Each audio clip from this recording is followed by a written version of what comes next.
Well, 2024 is here and we've hit the ground running. I mean, realistically, things didn't actually stop with open homes and private inspections still happening all throughout the festive season.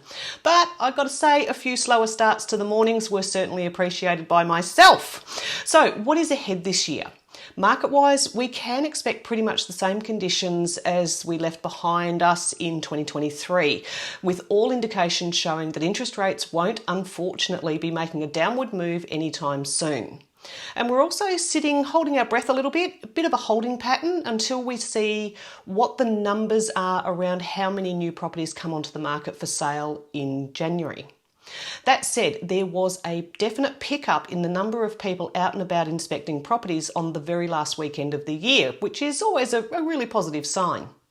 Price-wise, well, there's never really that much to report this early in the new year, but the median house price for postcode 3977 in December was sitting at $710,000. Now, the headlines are telling everybody that Melbourne house prices rose 8% or so in 2023. And you know that I am always harping on about not all markets behaving the same. And here's the proof in the pudding.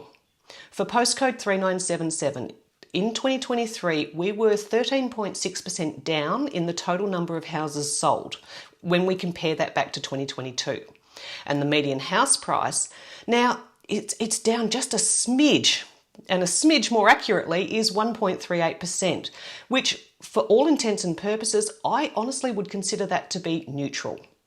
There's a lot of variables that go into statistics, and such a minor dip could pretty much be written off. Don't forget though, if you've been in your home for 5+ years, congratulations, you have had a huge and abnormally high equity gain over recent years.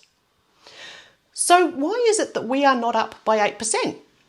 The powers that be are using interest rates to control the impact of inflation.